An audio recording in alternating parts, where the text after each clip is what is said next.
Prezados irmãos e irmãs, em nosso Senhor Jesus Cristo, veredas religiosas, também saudando as famílias que nos acompanham de suas casas e nos ouvem pela Rádio Bom Jesus e nos acompanham na internet. Hoje celebramos então esse segundo domingo do tempo do Advento. Naquela primeira reflexão nós fizemos ao acender a vela, a segunda vela do Advento, nos diz que a vela da esperança. E hoje a liturgia faz referência ao nosso bom Deus, ao Deus da esperança. E é tão importante na vida de todos, na vida do cristão, a esperança cristã. A esperança que deve estar fundada na nossa fé. É muito mais do que aquilo que popularmente se diz, não, pensa positivo que vai dar certo. Não é só um pensar positivo para ajudar a estima, o humor ou algo semelhante. É a esperança fundada na fé. É a esperança fundada na confiança na palavra do Senhor. É a esperança fundada na confiança e na segurança que nós temos no Evangelho, na segurança, na confiança que nós temos na Santa Igreja. É a esperança cristã, a esperança e a confiança nesse Deus que é fiel, nesse Deus que cumpre a sua promessa, que cumpre a sua palavra, esse Deus que transforma os nossos corações. Esse Deus que com a sua graça, com a ação do Espírito Santo, faz com que no meio de um grande sofrimento, um coração tenha paz, tenha serenidade. Pela ação do Espírito Santo, no meio de uma dor muito grande, às vezes da perda de uma pessoa querida, faz com que esse coração encontre um sentido para o sofrimento, para que aprenda a dar valor ao sofrimento, valor à cruz, e entenda no sentido sobrenatural, e num grau maior de generosidade, de transformação, leva essa alma, leva esse cristão a dizer: Senhor, obrigado pela cruz, obrigado pelo sofrimento. É a esperança cristã. E algo tão importante na vida do cristão, o desespero é a falta de esperança. Por isso que, várias vezes repito isso, na vida daquele que tem fé, não pode haver espaço para o desespero. Não pode nunca haver espaço para o desespero, porque a nossa confiança, a nossa esperança está em Deus. A nossa confiança está em Deus. E quando a Ele nós entregamos as nossas preocupações, no seu coração, nós encontramos a paz. Na primeira leitura de hoje, o apóstolo São Paulo, na carta aos Romanos, faz menção exatamente disso, para que pela constância e consolação que nos dão as Escrituras, sejamos firmes na esperança, e que o Deus da esperança vos encha de toda alegria e paz em vossa fé. Assim, vossa esperança abundará pelo poder do Espírito Santo. Mas hoje o apóstolo São Paulo nos recomenda que por essa mesma esperança cristã, nós sejamos dedicados à prática da caridade, cuidarmos uns dos outros. Devem se lembrar que no último domingo nós fizemos essa reflexão e fazendo um convite para um propósito nessa semana, para nós buscarmos e encontrarmos Jesus na pessoa do nosso irmão, e para nós, de alguma maneira, sermos Jesus também na vida do nosso próximo. E se nós, ao menos tentamos isso algumas vezes, Algumas vezes provavelmente conseguimos, talvez outras não. Mas ainda assim, nós diante do Senhor, como nós fizemos essa reflexão, dizemos obrigado, Senhor.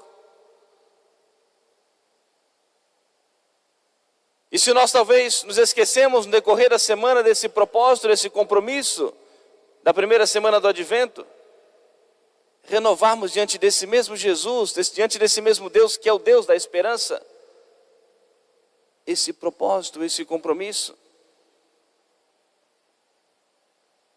Mas como um segundo compromisso para essa segunda semana, e o apóstolo nos recomenda, nós nos dedicarmos à caridade, tratarmos o nosso próximo como nós trataríamos São José e a Virgem Maria.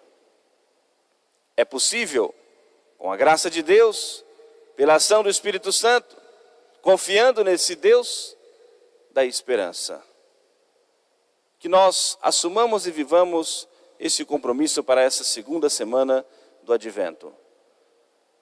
No Evangelho deste domingo, a igreja nos transporta para um local difícil de nós vermos Jesus, mas que Jesus também disse que até quando nós fazemos um bem a alguém que está preso, ou visitamos alguém que está na prisão, é a ele que nós fazemos.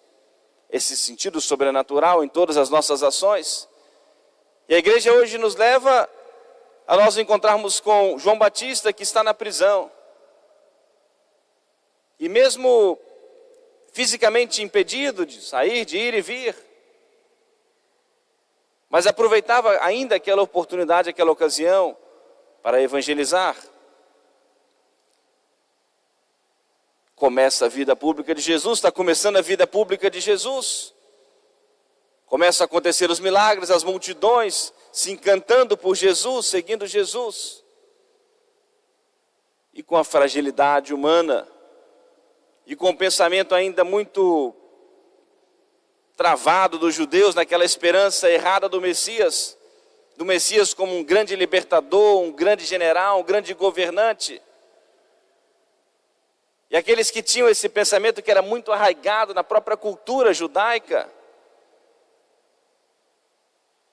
mesmo vendo os sinais da divindade em Jesus, tinham dificuldades disso, porque essa esperança nesse Messias libertador, como um grande governante, ou um grande militar, um grande general.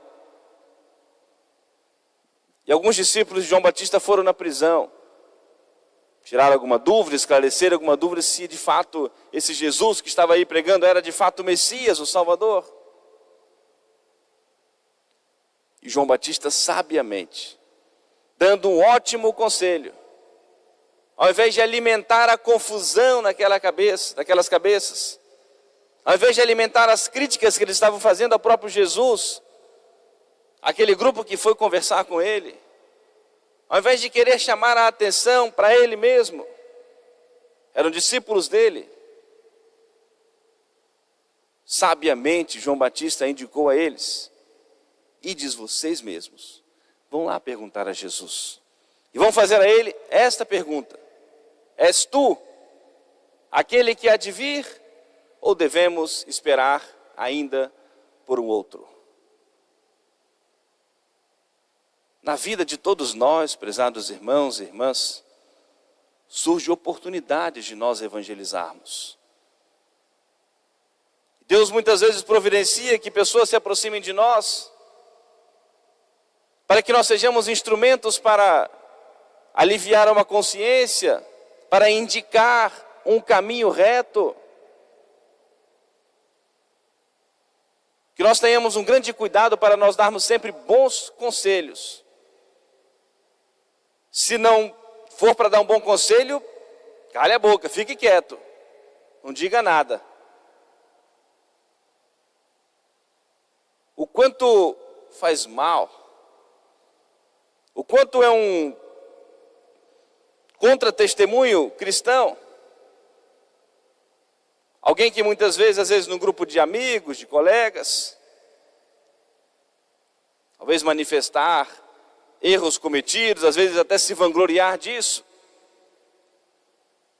E para não perder a amizade, nós aplaudimos, concordamos, como se tudo fosse muito normal, natural. Claro que não cabe a nós irmos brigando com um com o outro, não é? Botar apontando o dedo na cara, não é isso. Mas a oportunidade que muitas vezes nós temos de uma palavrazinha de fé, ou ao menos se percebemos que a pessoa não está receptiva para nenhuma palavra de fé, mesmo num sentido, num senso humano, mas com fundo cristão, talvez colocarmos uma interrogação na consciência da pessoa. Pensa direitinho se isso vale a pena. Talvez não vou ver um espaço para dizer uma palavra propriamente de fé, mas isso também tem um fundo cristão. Colocarmos uma interrogação. Pensa se isso vale a pena para a sua vida, se isso é honesto, se isso é correto. É um bom conselho. Se há espaço para nós falarmos mais especificamente da fé, como João Batista, levemos o nosso próximo a Jesus. Conduzamos, caminhemos com essa pessoa para a igreja, para que encontre a resposta, para que encontre Jesus, e encontrando Jesus encontra tudo, a verdade, a vida, o caminho.